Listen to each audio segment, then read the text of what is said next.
घर में सुबह से ही गहमा गहमी थी। पूरे घर में देसी घी और अगरबत्ती की मिली जुली सुगंध फैली हुई थी। रसोई में पकवान बनने की खड़खड़ और पंडित जी के मंत्रोच्चार की धीमी आवाज आ रही थी।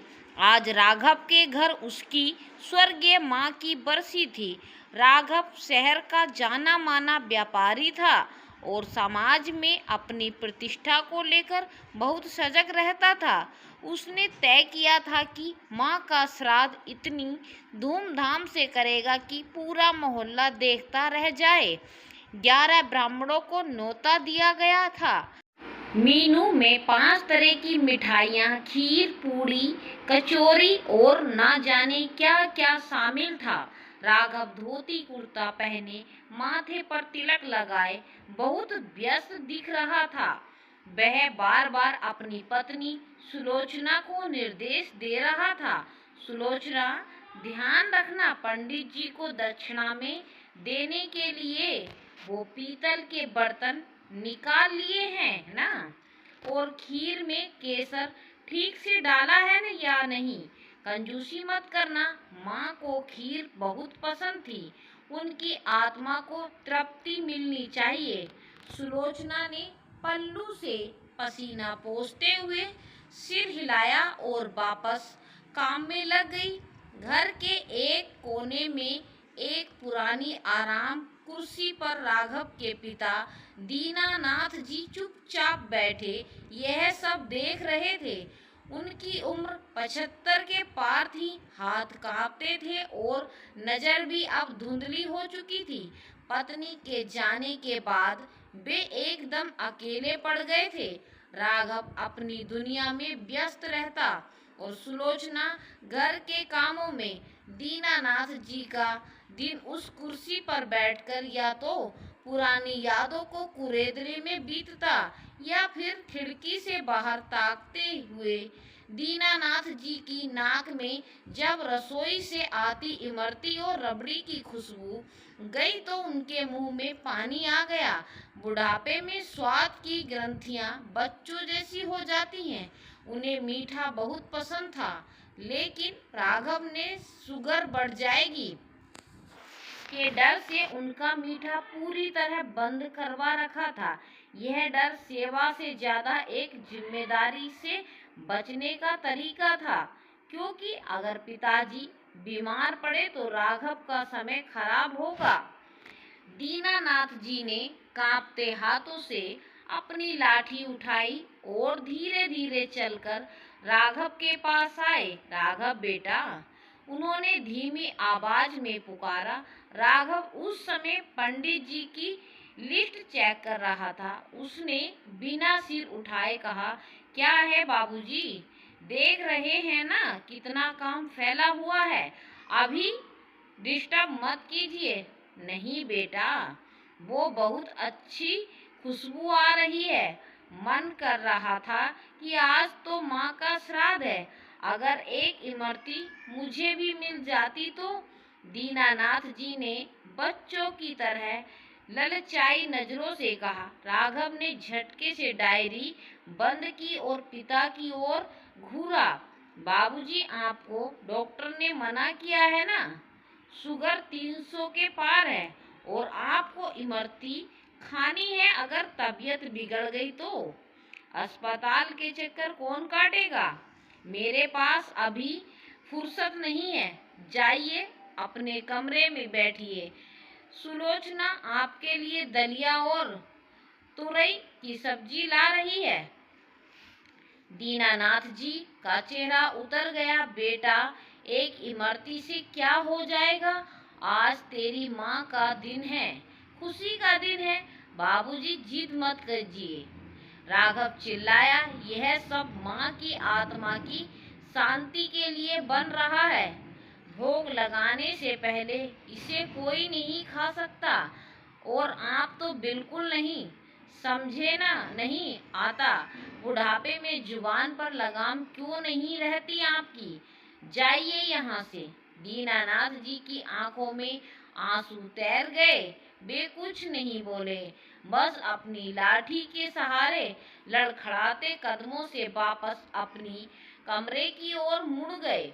उनकी पीठ झुकी हुई थी और वो झुकाव सिर्फ बुढ़ापे का नहीं बल्कि अपमान और बेबसी का था। सुलोचना ने यह सब देखा। उसका मन हुआ कि ससुर जी को एक इमरती चुपके से दे दे, पर राघव के गुस्से के आगे उसकी हिम्मत नहीं हुई। थोड़ी देर बाद ब्राह्मण भोज शुरू हुआ। राघव ने चांदी की थाली में सजाकर ब्राह्मणों को भोजन परोसा। लीजिए पंडित जी, यह खीर माँ को बहुत पसंद थी। यह इमरती खास देसी घी की है। पाइए, तृप्त होकर भोजन कीजिए। राघव हाथ जोड़कर बड़ी विनम्रता से कह रहा था। पंडित जी ने डकार लेते हुए कहा, धन्य हो राघव बेटा, कलयुग में श्रवण कुमार जैसे बेटे कम ही मिलते हैं।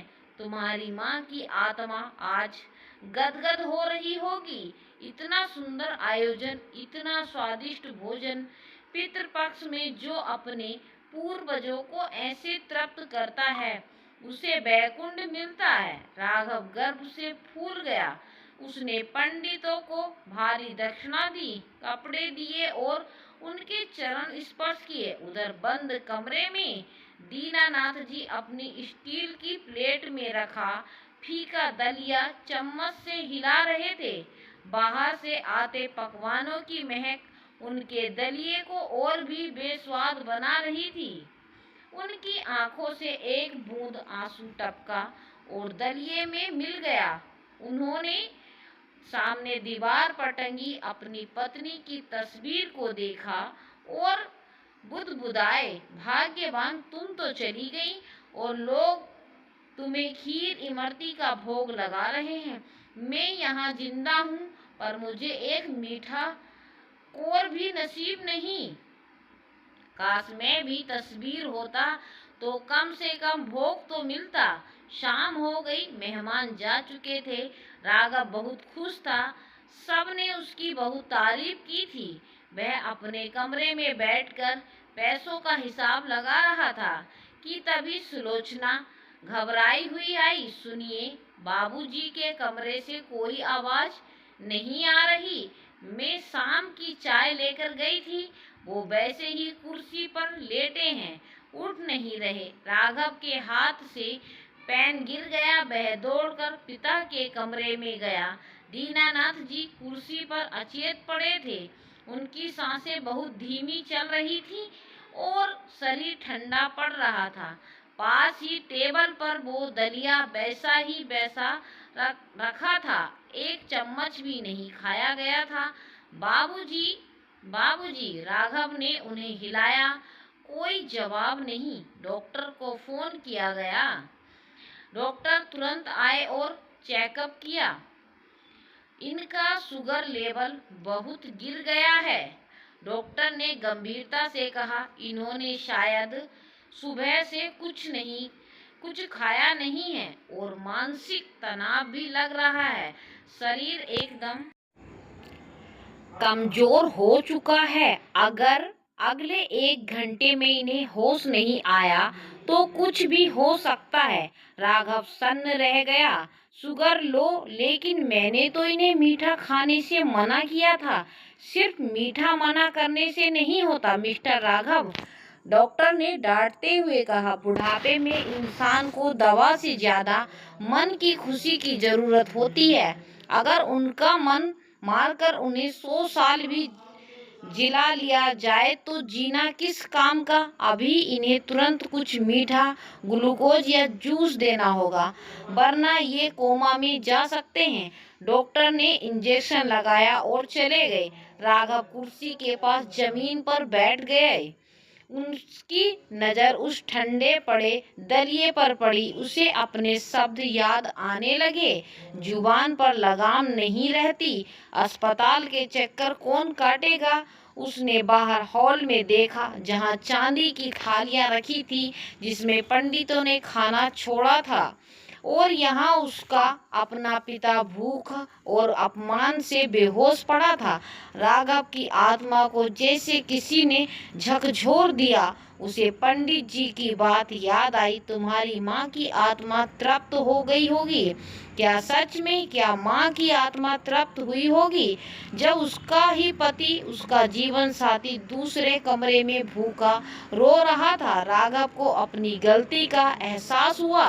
वह दौड़ा दौड़ा रसोई में गया। वहां बची हुई इमरतियां और खीर रखी थी। उसने कांपते हाथों से एक कटोरी में खीर ली और इमरती उठाई। वह वापस कमरे में आया। उसने पिता का सिर अपनी गोद में रखा। बाबूजी, आंखें खोलिए।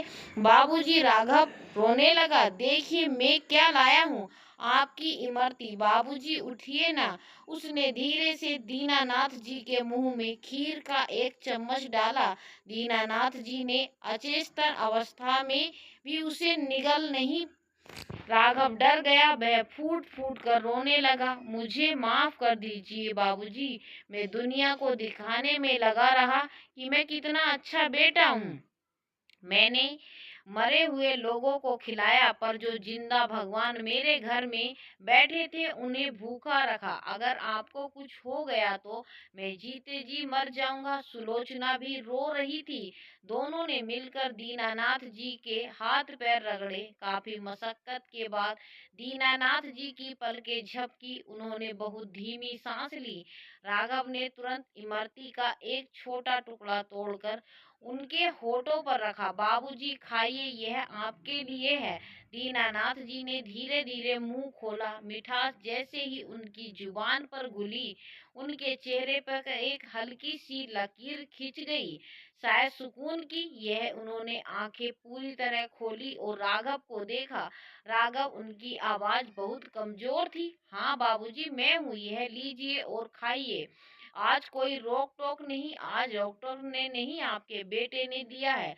राघव ने रोते हुए उन्हें अपने हाथों से इमरती खिलाई। दीनानाथ जी ने खाते हुए कहा, बेटा बहुत स्वादिष्ट है, तेरी माँ को भी बहुत पसंद थी। राघव ने पिता के पैरों में सिर रख दिया।